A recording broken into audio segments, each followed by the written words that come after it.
Welcome to the Real Baltimore. I'm your host, Jessel Noor. It's not the worst case scenario many feared, but the Baltimore school system is still facing layoffs amidst what was a $130 million budget deficit. Months of rallies, demonstrations, and lobbying succeeded in helping bring in increased contributions from the city, state, and school system to the tune of about $100 million. But a sizable shortfall remains. In a moment, we'll be joined by a panel of school principals to discuss how these cuts will impact their schools and what a just solution to the seemingly yearly budget crisis looks like. But first, this story by our reporters Stephen Janis and Taya Graham. When nearly 50 Baltimore school principals gathered outside City Hall earlier this month, they brandished not just signs and placards, but budgets. The unusual gathering was intended to call attention to the $130 million structural deficit facing city schools. We want to make it clear it is going to be close to impossible to give our students the 21st century education that they deserve without this funding. But it was also a teachable moment as principals recounted how the fiscal crisis would affect their students with larger classes, fewer teachers, and cutbacks in the arts. Over the last few weeks, I have literally developed 28 different scenarios to submit for my budget, all which include losing multiple teachers, cutting enrichment programs such as the arts, and eliminating nearly my entire support staff. In a series of exclusive interviews by the Real News Baltimore with whistleblower teachers, we learned the city was already facing a shortage of personnel and materials prior to the deficit. There's just a lot of things that we don't have. I mean, I spend thousands of, over the last 10 years, I probably spent over $10,000 in buying stuff for my classroom. Since then, the fiscal picture has become even murkier. Baltimore Mayor Catherine Pugh has pledged to dedicate $60 million from a rainy day fund over 3 years and transfer $5 million from the police department to school funding to fix the gap. City Council President Jack Young has also called for $10 million to be redirected from policing into education. And recently, Governor Larry Hogan committed an extra $23 million to school funding for the current fiscal year. Funding city officials say will stave off the crisis for now. But looming over these short-term fixes is a dilemma State Senator Bill Ferguson, who represents the city, says will continue to put the city in the red: the need to attract more students. And this is the challenging part of how to fix this problem. We have by far the most number of schools with 350 or less students across the state. A picture made more complicated by recent census reports showing the city has lost 6,000 residents since 2015. It's a portrait of the city in the confluence of myriad forces that all threaten the future of public education. Trends educators say must be addressed without hurting the real future of the city: the children. This is Taya Graham and Stephen Janis reporting for the Real News Network in Baltimore City, Maryland. And now we're joined in our studio by our three guests. Ashley Cook is the principal of Mount Washington School, a K-8 school in North Baltimore. Ashley's been an educator in city schools for 12 years, serving as a classroom teacher, among many other roles. Job Grotsky is in his 4th year as principal of Mount Royal Elementary Middle School. His goal is to include community partners in helping his students get the opportunities they deserve, both in and out of the classroom. And Matt Hornbeck is in his 14th year, serving as the principal at Hampstead Hill Academy, a 780-student pre-K through 8th grade neighborhood school in Southeast Baltimore. Thank you all for joining us today. Thank you for having us. So, it's been a tumultuous time for city schools.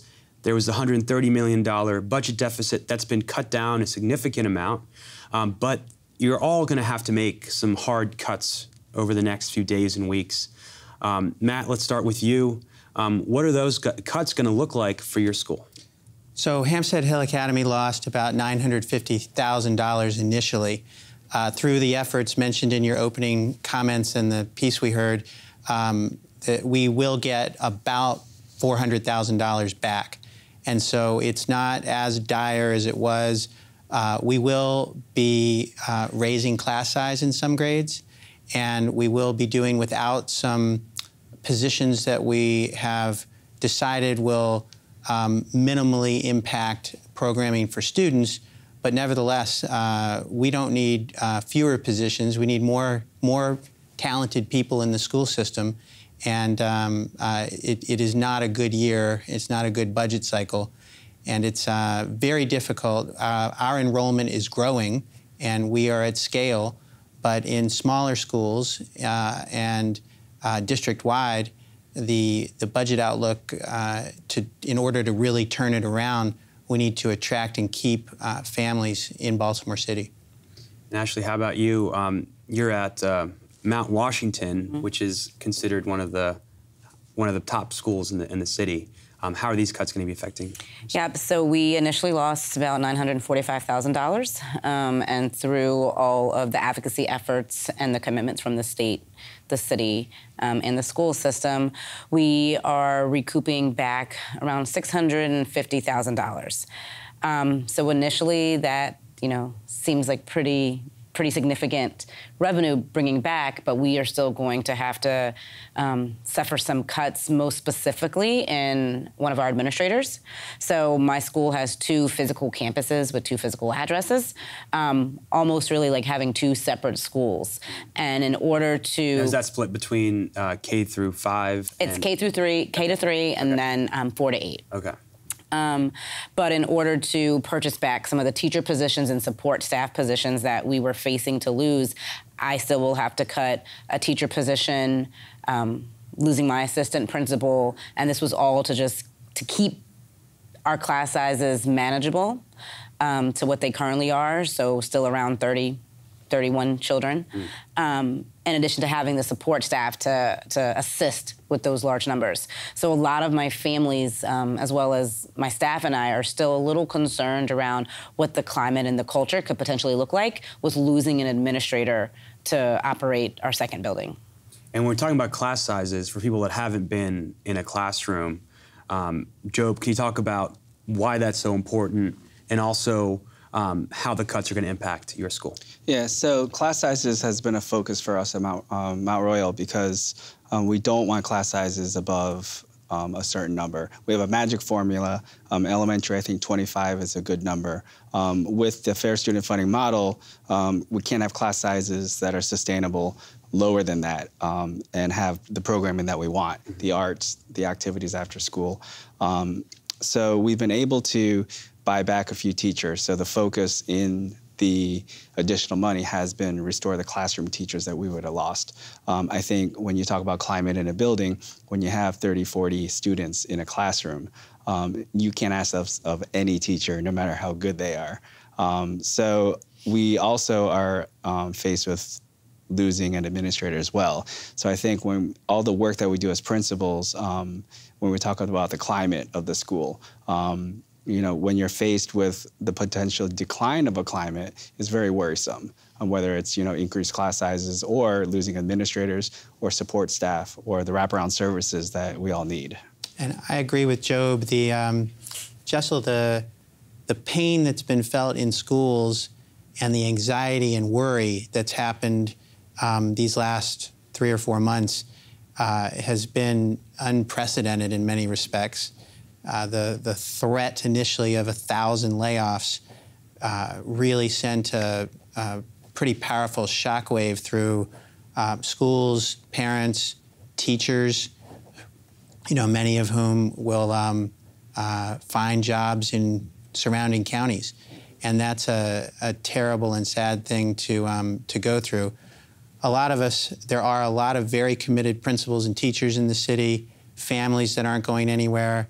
I think that we will get through this together, but it's really nice to be on what I think is the other end of a real nadir in my tenure, and be on the other side looking forward a little bit, so we can get back to some of the things that we're trained to do.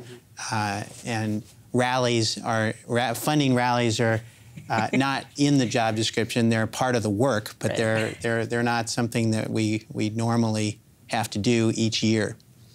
And so principals this year took the unusual step of doing their own rally, and which is almost unheard of. I've been covering public education for several years now around the country, and that's sort of the last line of defense in many ways. Talk about why you took part and why other principals took part. And Ashley, Ms. Cook spoke, Principal Cook spoke at that rally, and BUILD, our partners at BUILD, Baltimoreans United in Leadership Development, helped organize and coordinate principals I think there were at least 50 of us at that initial rally. You actually refused to turn in your budgets. Yes, there were. We waited, and we wanted people to know what the impact really was. This isn't just numbers; it's programming and real neighborhood schools and real people.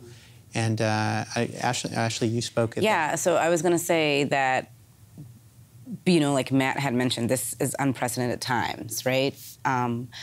The threat, the fear of losing so many staff members, I know personally really hit home. My school is situated in a community where my parents have options to either stay in public education or go to private schools. And that's a real point of anxiety around what this could mean for my school, knowing that the Fair Student Funding model is based on enrollment. So it was really important for me to take part in the organizing and the advocacy work, one, because I had the support from my school community, but also there was just an entry point for principals to band together, to stand together, and to advocate for our school communities in a way that we still receive support from our district leaders. And I think in previous years, you know, even serving as a district representative prior to becoming a principal, the climate wasn't always there, I feel like, for principals to be able to have that autonomy, to be able to step out and, you know, really say to our school leaders, our city leaders, and our state leaders, this is more than just money. These are children's lives. These are teachers' lives. These are the lives of our city. So it was just really important to be able to stand together as colleagues to be able to share that message. Yeah. And you know, one of the problems, as we know, is the dropping enrollment, and this environment of the constant threat of budget cuts. That's not conducive to increasing enrollment. Right. So in the 4 years I've been at Mount Royal, we've seen an increase in parents and families that are staying in the city because of their, quote, neighborhood school. You know, basically, we work with the community and say, what do you want in a school? I was really worried with the budget cuts that some of my families would turn and leave our school. I think the silver lining in this is all of our efforts, we've actually seen the family and the community come together stronger, which I think a lot of our neighborhood schools have seen, which is very, as a principal, is very heartening. You know, all of the work that we do, we don't always get that immediate feedback, but it's still and the structure, the way that things are set up by the district, by Dr. Santelises and her team, we are communicating information as we get it and having community budget forums and organizing our parents and teachers to come to rallies with the support of Central. And I think that the flat funding by the state over these last few years really really hit hard. And it was, that's the number one thing in my view. I don't think teachers are paid too much or there are too many teachers.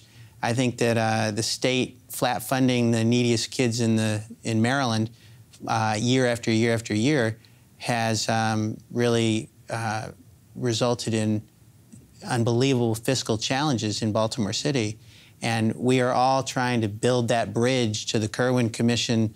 And explain what that is. So the Kirwan Commission is going to take place, or is taking place over the next 3 years, in order to advise the legislature in Maryland and Annapolis to look at adequately and equitably funding public schools in all 23 counties in the city in Maryland. And so we hope that that promise comes to fruition. It's going to be a long road, though, and we need to keep the pressure on to make sure that our students in Baltimore City are at the table and part of that conversation. It's in 3 years, it's an election year, and I don't know that that would be a year that taxes would be raised in order to fund public schools or not. I hope that as soon as they pass the legislation, as soon as we can all agree that students in Maryland public schools should have world-class education opportunities, whether they live in Howard County, Montgomery County, or Baltimore City, that the funding would come through. But schools in other counties are hurting as well, just not as much as in the city. Many would argue that Baltimore has enough funding. You know, it gets higher levels of funding. More needs to be done with what you already have. How do you respond to those kind of arguments?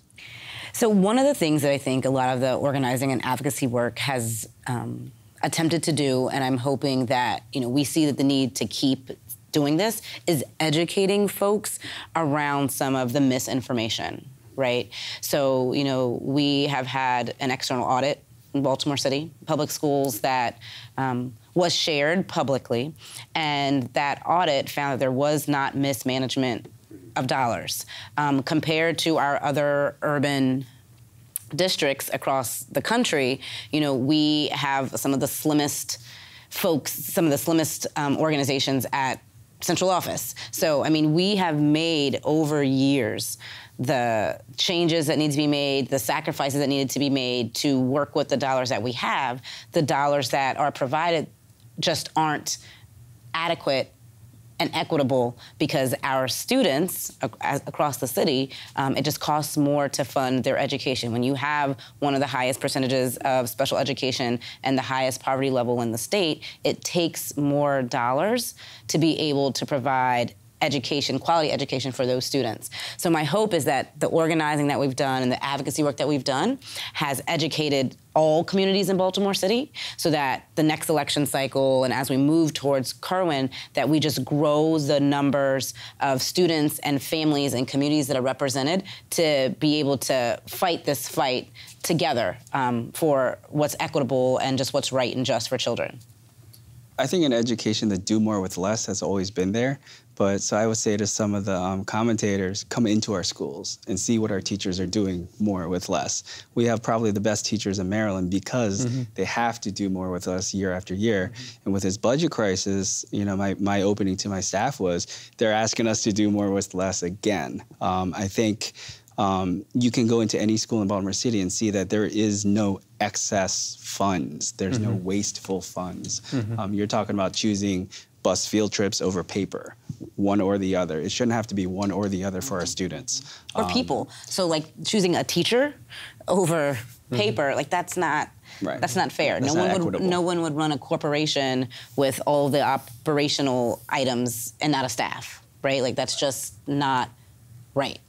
And we heard in the story in the beginning that, and as many know, teachers have to spend out of pocket for many many things. And I think DeVos, our new education secretary, was sort of schooled on that when she showed up to the White House asking where the pencils were, and many educators responding, asking why she didn't bring her own pencils to the White House, because teachers have to do the same thing. Yes. But Matt, I wanted to ask you about the issue of charter schools. Charter schools in Maryland are much different than around the country. For example, they're unionized. You're still under the Board of Education versus other places where it's different there. But some say charters have an unfair advantage as far as funding. How do you respond to that? So I think that in Baltimore, charters have some distinct advantages. We get more cash and fewer services, and we get to roll our dollars over year to year, and we get to pretty much pick our curriculum. And it is a challenge if you are a traditional school and you can't roll dollars over year to year. That makes planning very difficult. And when the money goes back to the district or is frozen in March or February each year, that can make it very difficult. So some of those, I think that if you ask any traditional school principal, would they like, and I won't put you guys on the spot, but would you like more cash and fewer services? I would expect most would say that they would like the cash. And when you say services, what do you refer to? So services from the district. So services that are provided in curriculum and professional development and myriad of things that the district provides to schools. And so traditional schools get a few $1,000s less per pupil than charter schools, because charters have opted out of those services and get the cash instead. Even in spite of that, there are equity issues, and there are two sides to this discussion. As with most things, there's nothing more passionate than public education and where you're going to send the most important thing in your life, your kid, to school.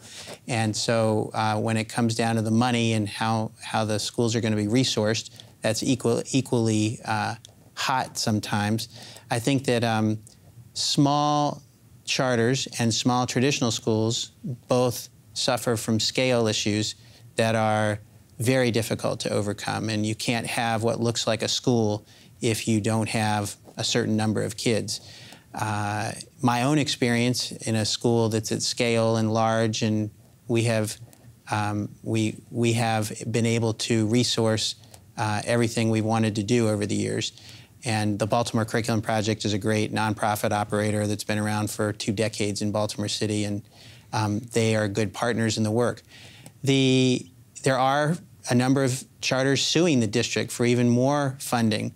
Our school is not part of that lawsuit, and we don't think that that is necessary. And in many respects, I think that Maryland has the best charter law in the nation because it does provide for collective bargaining for teachers, and that it does have the authorizer, the charter authorizer, as the Board of Education. Mm-hmm. And so they can keep an eye on the 65,000 kids, 68,000 kids that are not in charter schools in Baltimore City. And that's a big reason why Maryland has avoided the charter school scandals that you've seen all over the country. That's my opinion, that and Baltimore City has a rigorous review and renewal process, very rigorous.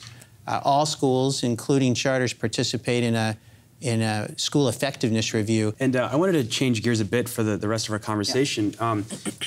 3 of you are principals of very effective schools in Baltimore City.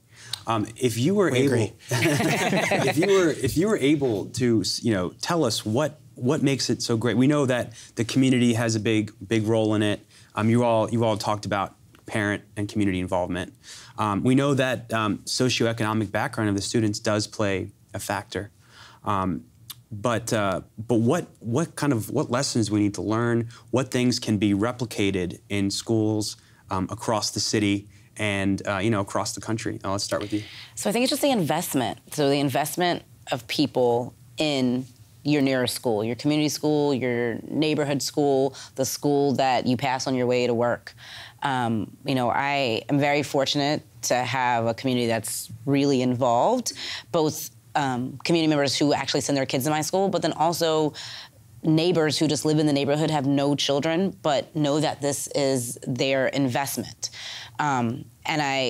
A lot of my colleagues who are at schools and principals of schools that are different than mine, they are successful for kind of that same reason, just like finding something to attract people in to be able to invest. That we're investing in children, and these are all of our children, whether you live in Baltimore, work in Baltimore, if you have any connection to the city, it's like that time investment, that resource investment, and just being concerned around what is needed in that school, I feel like has been one of the most kind of powerful and effective movers for the success I've seen at my school. And it's a pitch for... When you talk about neighborhood schools, that's around the country, that's the role they serve. They're anchors for the community, and they allow people to get involved. And, and you see generations of parents and students coming through the same schools. Yeah. I was just going to say that, and this is somewhat self-serving because we're 3 principals, but if communities can organize to have a seat at the table when the principal is being selected, having a principal that is connected in a search process or in some way to the community, and some buy-in on both sides really is a good recipe for success. And so I would urge anyone not just to go in and take a look at your school, but to contact the Board of Education to be a part of the next principal search at the school near you, because the principal really can make a huge difference in the instructional programming, the safety of the school, the physical plant. Everything can be really quite improved if there's the right person at the helm at a school. So. Right. I've been fortunate to be on the front end of that. So in the 4 years I've been there, so the community and I work really closely together. And it's been amazing because, you know, we talk about the community school. The school should be the hub of the community. If the school that you send your students to in your neighborhood is a great school, your property values will go up. I mean, that's what we talk about a lot with the community, because even if, again, like Principal Ashley said, even if you don't have students in the school, if your school in your neighborhood is very successful, then yes, everybody wants to flock to that neighborhood and buy. So we talk about that a lot. We've had realtors come in for tours just so that they can begin to know what we have to offer, so that when families come, you know, a house and a school, house, school, you know, possibly church, but house and school are the things that families want. And you've got to have housing stock, places to rent, places to live, grocery stores and schools. And I think that when we think about the financial piece that's going to be needed as a city in order to, you know, to do our part in a city, you know, even when Kerwin comes, to just do our part to be on the same level as other districts that, you know, contribute and commit a lot of their tax dollars to their public schools. We are going to have to find a way, both as the city of Baltimore and Baltimore City Public Schools, to join together to make all of our schools and our school system marketable, because like Matt said, we have pockets, and pockets of excellence is not enough. So there's going to need to be, you know, some like strong collaboration among our city leadership, as well as a school systems leadership, to be able to start to grow those pockets of excellence to scale, so that folks come to our city. Our school, and we were talking about this before the panel convened, and our school is 40% Latinx, 40% white, and 20% African American, and families working 2 jobs to make ends meet, and lawyers and doctors, and grandparents raising kids, and, you know, different mix of everyone.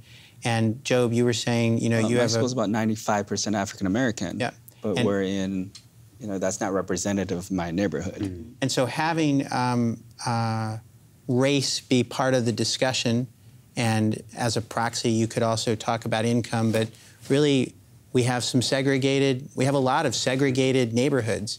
And I think that there's an opportunity there to talk about how the integration schools could help with that.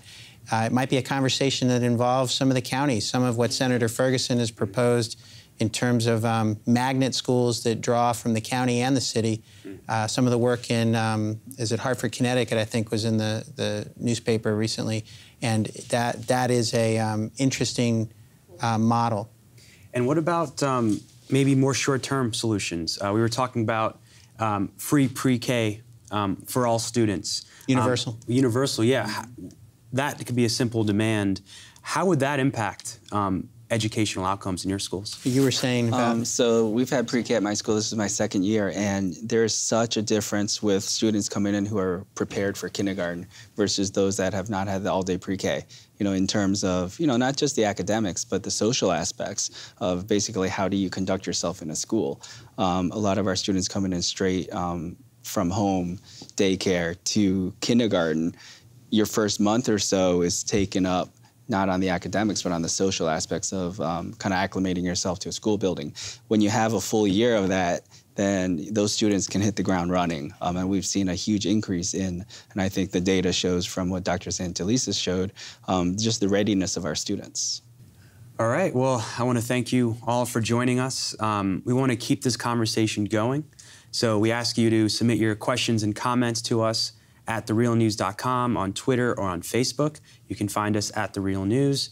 And thank you all for joining us. Thank you.